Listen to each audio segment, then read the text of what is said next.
Next point बघा. Integration by partial fractions. Another important point.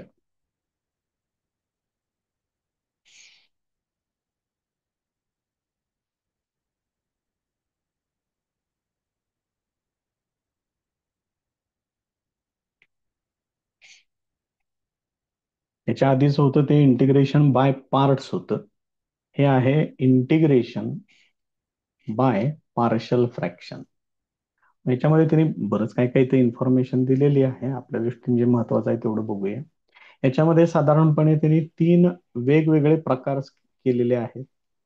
Ratio असेल F of X upon G of X. पहिला प्रकार आहे non repeated linear factors. इथं दिलेलं आहे अंशात P X square plus Q X plus R divided by मध्ये हे 3 लिनियर फॅक्टर आणि हे 3ही वेगवेगळे फॅक्टर्स असतील. त्यांना असं मांडायचं. A upon first bracket, B upon second bracket, C upon third bracket.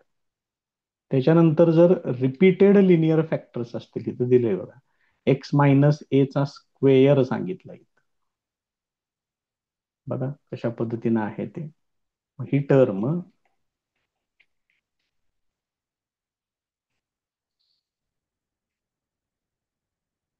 First type आपण परत एकदा कन्सिडर करू. एक्स मायनस ए, एक्स मायनस बी, एक्स मायनस सी.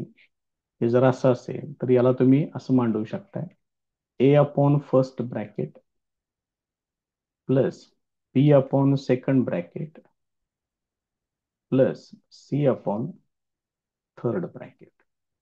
या पद्धतीने हे जर समजा तुम्ही त्याच्यातला सेकंड टाइप जर कन्सिडर केला रिपीटेड लिनियर फॅक्टर्स. मग रिपीटेड लिनियर फॅक्टर्स मध्ये कसं इक्वेशन आहे बघा. P X square plus Q X plus R divided by मध्ये आता एक फॅक्टर रिपीट झालेला असू शकतो. बघा इथे एक्स मायनस ए चा स्क्वेअर आहे आणि एक्स मायनस बी असं आहे. तर याच्यासाठी म्हणताना A upon X minus A plus B upon X minus H घ्यायचा आहे त्याचा square plus C upon X minus B असं घ्यायचं आहे. बघा लक्षात येते का. मग आता इथं जर समजा इथं क्यूब आला तर तर तिसरी टर्म घेऊन सी अपॉन एक्स मायनस ए चा क्यूब घ्यावा लागेल. बघूया पुढे एक्झाम्पल मध्ये त्यांनी कुठल्या लेवल पर्यंत आपल्याला दिलेला आहे चेक करू आपण. आणि तिसरा प्रकार जो सांगितलेला आहे तो आहे product of linear factor and non repeated quadratic factor. याच्यामध्ये कसं आहे बघा. P X square plus Q X plus R हा न्यूमरेटर. डिनॉमिनेटर मध्ये पहिला आहे तो लिनियर फॅक्टर आहे आणि जो दुसरा आहे तो non repeated non linear quadratic factor आहे. अशा पद्धतीने आहे. मग याच्यामधला जो फॉर्मॅट आहे तो बराचसा वेगळा आहे. A upon X minus A आहे आणि इथं लिहायचं आहे B X plus C divided by X square plus B X plus C. या पद्धतीने घ्यायचं आहे. त्यामुळे हे 3 टाइप्स आहेत आणि या 3ही प्रकारची एक्झाम्पल्स आपल्याला कन्सिडर करायचे. त्याच्यामध्ये बाकीच्या पण गोष्टी परत येणार. मेथड ऑफ सबस्टिट्यूशन येणार. ते सुद्धा तुम्हाला कुठेतरी वापरावं लागेल. पण शेवटी प्रॉब्लेम या फॉर्मॅटमध्ये आला की यांनी सांगितलेल्या पद्धतीनं आपल्याला ते सॉल्व्ह करावं लागेल. First example. I equal to integration of X square plus 2 divided by X minus 1 X plus 2 X plus 3 into D X. आता इथं त्यांनी जी टर्म दिलेली आहे ती आपण सेपरेट मांडून घेऊया.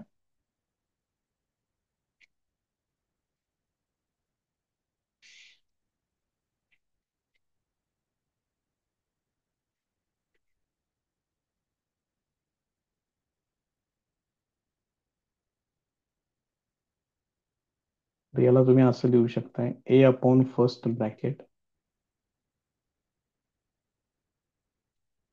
बी upon second bracket plus C upon third bracket.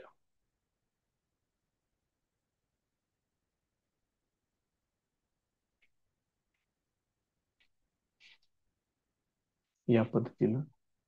तर हे पहिल्या प्रकारातलं नॉन रिपीटेड लिनियर फॅक्टर्स मध्ये येते.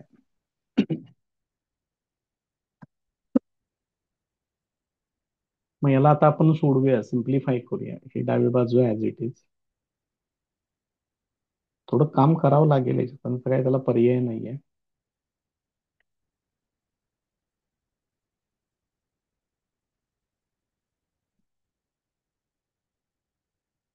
उजव्या बाजूला पण एलसीएम घ्यायचं आहे तेवढं. x-1, x+2, x+3. तर इथे x-1 आहे, उरलेल्या दोघांनी इथं मल्टिप्लाय करा ए ला.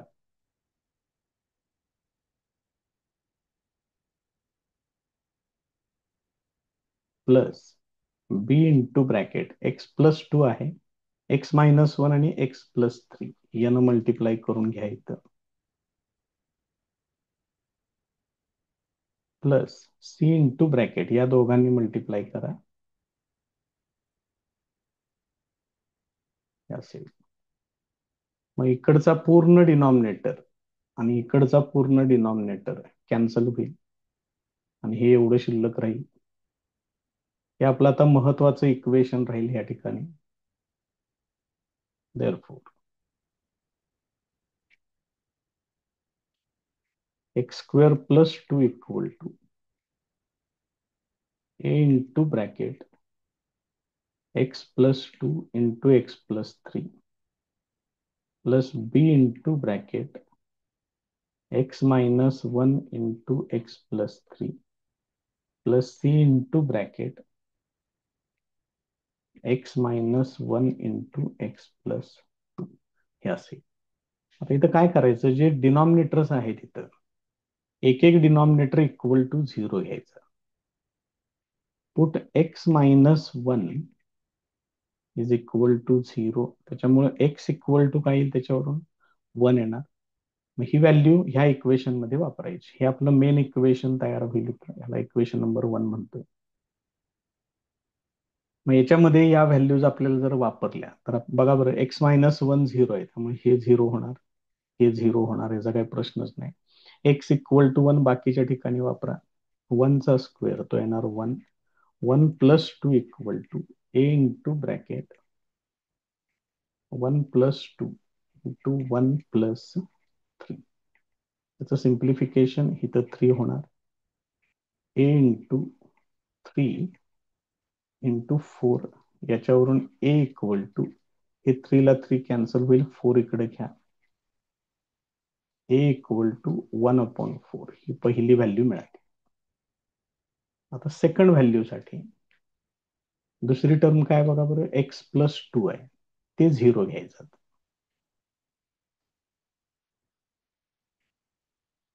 Put x+2 is equal to 0, therefore x equal to -2. मग हे इक्वेशन 1 मध्ये वापरायचं आहे. आणि x+2 0 आहे, मग x+2 हिथं आहे आणि हिथं पण आहे, हे दोन्ही पण 0 होतील. हे फक्त राहील शिल्लक. त्यामुळे प्रत्येक वेळेला एक एक दोन दोन टर्म कॅन्सल होतील, एकच टर्म शिल्लक राहील. आता x इक्वल टू -2 या इक्वेशन 1 मध्ये वापरा. बघा बरं काय होणार इथं, -2 चा square +2 this is equal to x+2 0 आहे, त्यामुळे हे 0 होणार. इथे x+2 नाही आहे, मग याच्यात x च्या ठिकाणी -2 वापरा. -2 -1 -2 + 3 हे सोडवायचं आहे. -2 चा वर्ग 4, 4 अधिक 2 हे येणार 6. This is equal to b into bracket -2 -1 -3 आणि 3 -2 येणार +1. देअरफॉर b इक्वल टू, हे -3 ने इकडे डिव्हाइड करा, b इक्वल टू -2 येणार. त्यानंतर तिसरी टर्म बघा इथं डिनॉमिनेटर मध्ये कोण आहे, x+3. आता x+3 = 0 वापरायचं.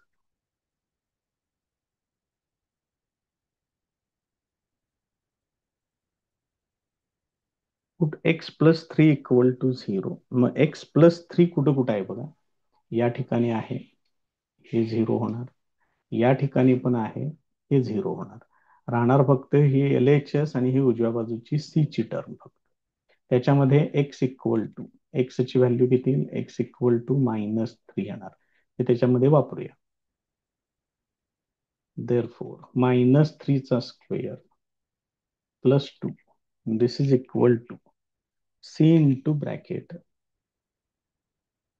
-3 -1, इथे येणार -3 +2.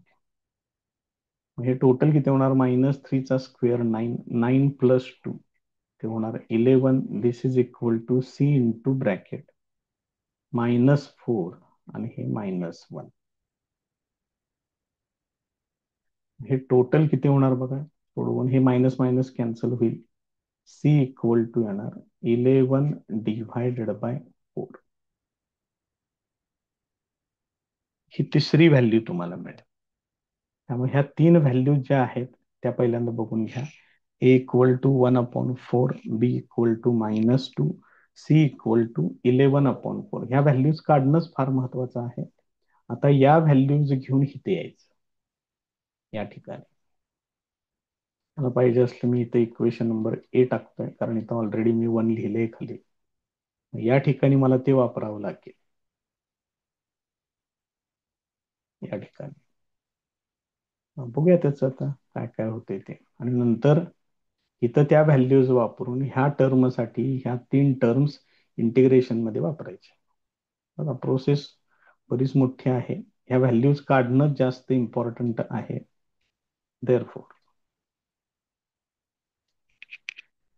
काय टर्म आहे ते, x² + 2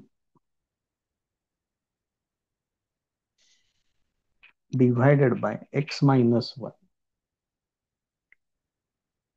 into x + 2 into x + 3. This is equal to A ची व्हॅल्यू आहे 1/4,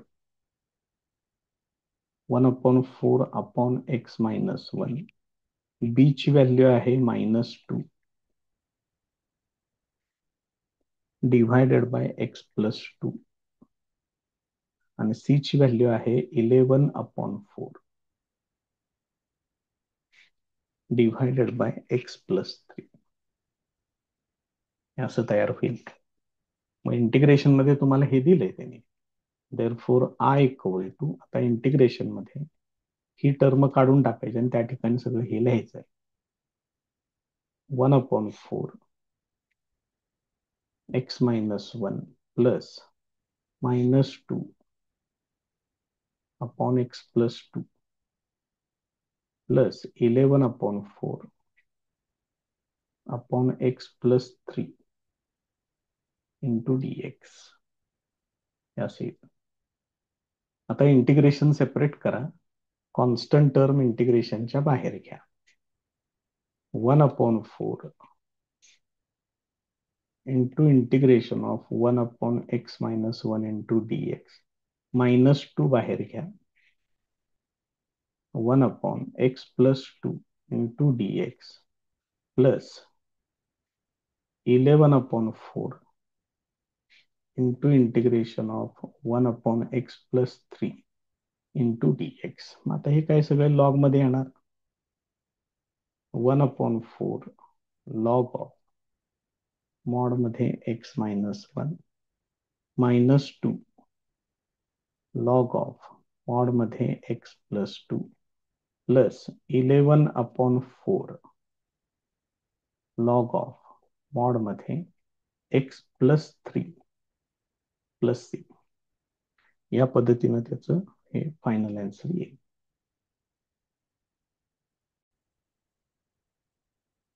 next example. I equal to integration of x² upon X square plus one, X square minus two आणि X square plus three into D X. आता इथं जरा example काळजीपूर्वक जरा बघा, कारण इथं सगळीकडे एक्स स्क्वेअर दिसते.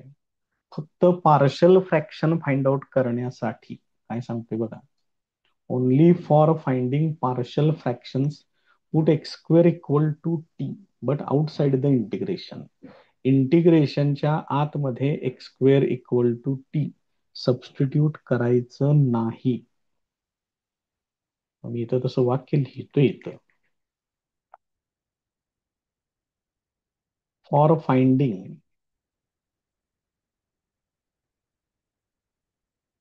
partial fractions only put x square equal to t in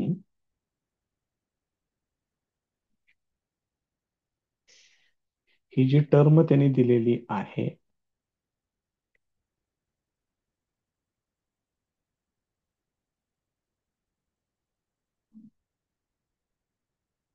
याच्यामध्ये वापरायचं आहे X square equal to T.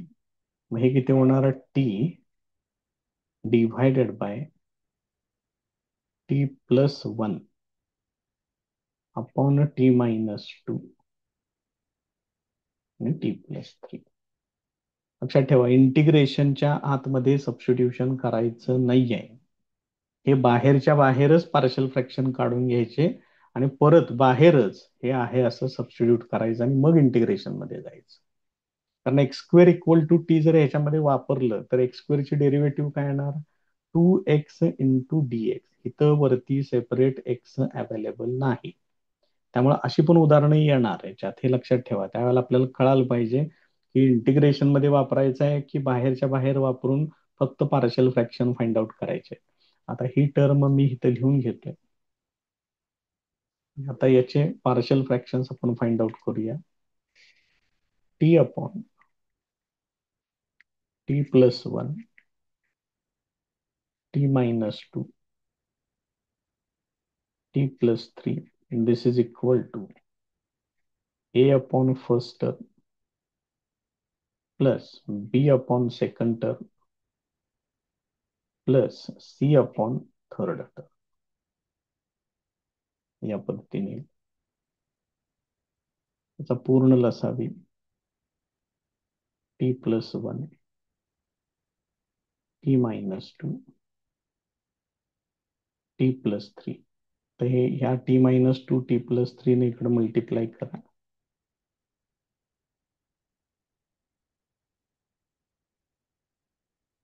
He procedure काय तुम्हाला आता हे आलीच पाहिजे, त्याला काही पर्याय नाही आहे काय.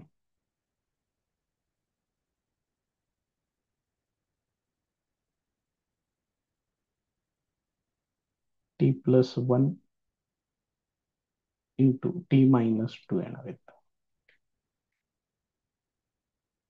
हे असेल.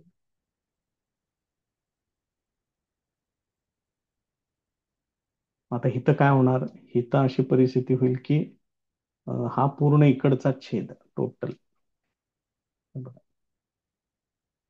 इकडचा पूर्ण छेद आणि इकडचा पूर्ण छेद कॅन्सल होईल. मग शिल्लक काय राहील इथं, फक्त इकडलं फक्त अंशातलं टी शिल्लक राहणार. A into bracket T minus to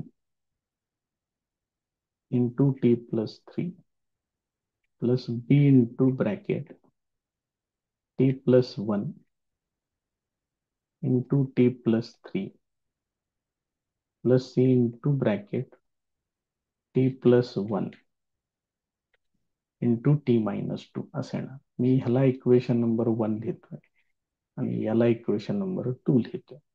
आता हे एक एक एक एक टर्म घ्यायची आणि इक्वल टू झिरो घ्यायचं. बघा, पहिला डिनॉमिनेटर आहे T plus one, put T plus one equal to zero, therefore T equal to minus one होणार. मग टी प्लस वन कुठं कुठं आहे बघा, हे बघा इथं आहे, त्यामुळे हे झिरो होणार. इथं पण आहे, हे पण झिरो होणार. म्हणजे फक्त ए ची टर्म तेवढी शिल्लक राहील. टी इक्वल टू -1 इकडे घेतोय. This is equal to A into bracket -1 -2 आणि -1 +3. हे सोडवूया. -1 equal to A into bracket -3 into 2. तर याचं सिम्प्लिफिकेशन किती होईल बघा. ए इक्वल टू इकडे -6 येणार, मायनस मायनस कॅन्सल होईल. ए इक्वल टू येणार 1/6 असेल. तर दुसरी व्हॅल्यू आहे t-2. आता ते सबस्टिट्यूट करून घेऊया. Put t-t equal to 0.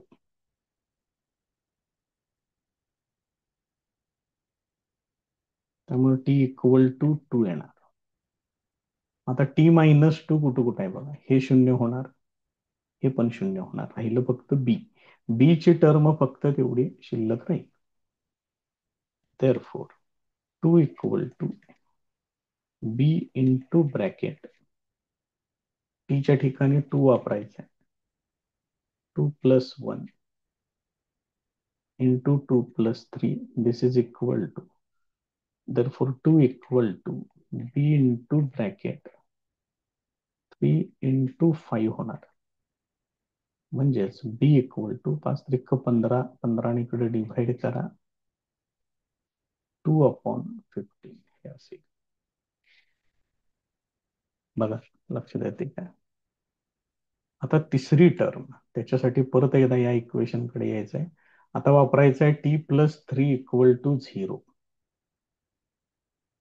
आता t+3 इक्वल टू 0 वापरलं तर t+3 जिथं जिथं आहे ते 0 होणार.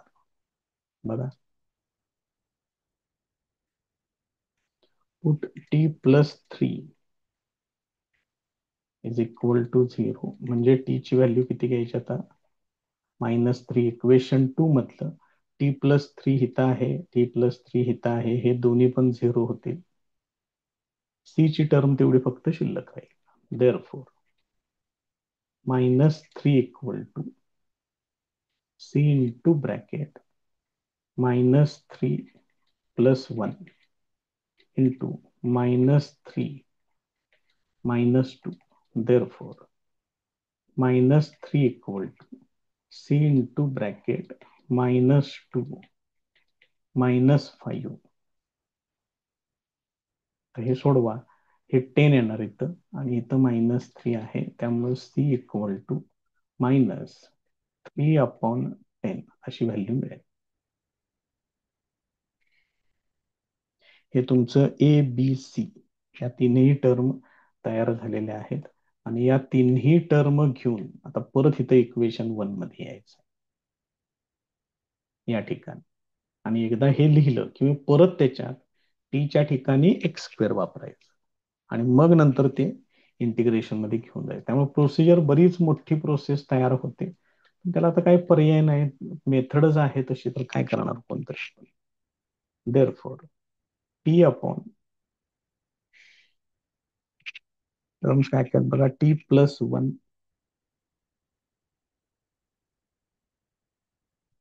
Into t-2 into t+3. This is equal to a/, first term, A ची व्हॅल्यू आहे 1/6 plus b/, second term, B ची व्हॅल्यू आहे 2/15 t-2 plus c/, third term, C ची व्हॅल्यू आहे -3/10 डिव्हायडेड बाय t+3. हे असं येणार. आता याच्यात परत काय करायचं, टीच्या ठिकाणी x² वापरून घ्यायचं. x² divided by x² + 1 x² - 2 x² + 3. This is equal to, हे आहे असंच अंशात ठेवा. टीच्या ठिकाणी फक्त x² घ्या.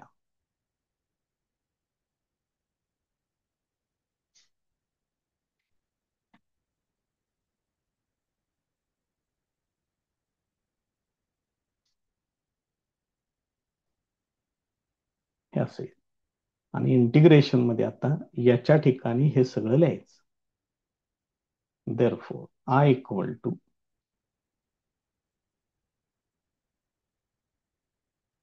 इंटिग्रेशन ऑफ, या ही टर्म मांडून घेतो इथं,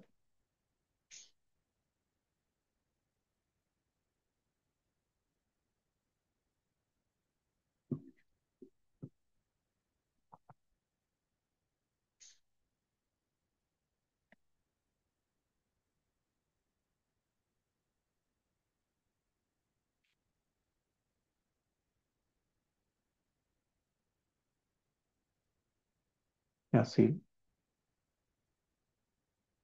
देअरफॉर आय इक्वल टू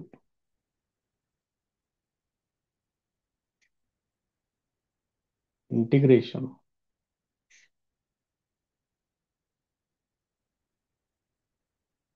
असेल plus 2/15 into integration of 1/x² minus √2 त्याचा square into dx minus 3/10 integration of 1/x² plus √3 चा स्क्वेअर करून घ्यायचे इंटू dx हे असेल. मग सगळीकडे टॅन इनव्हर्सचे फॉर्म्युले वापरायचे. देअरफॉर आय इक्वल टू 1/6,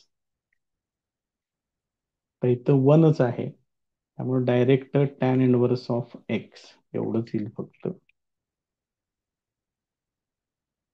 इथं मात्र √2 x² मायनस a² आहे त्यामुळे इथं फॉर्म्युला वेगळा येणार.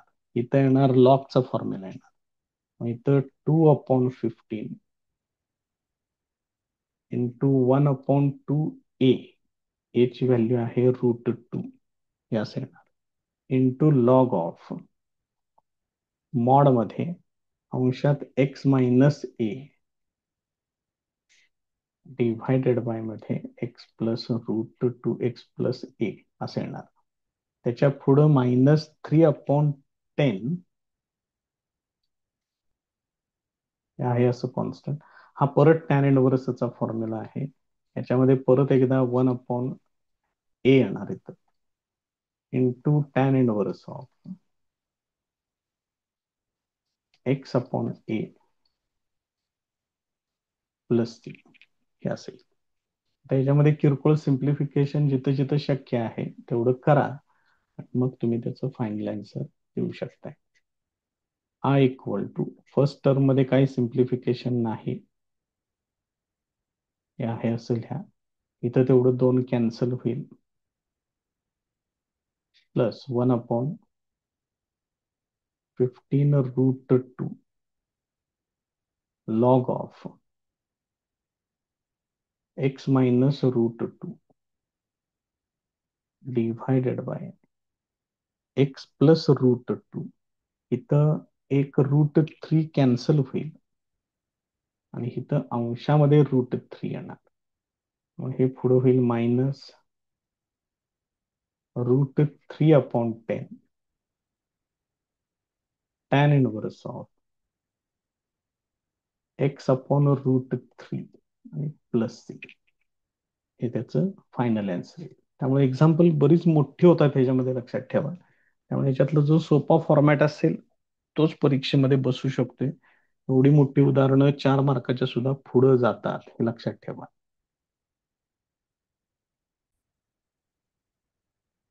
Next example, I equal to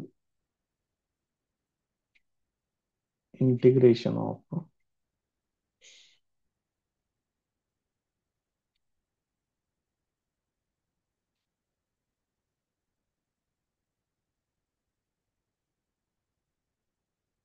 he term आहे.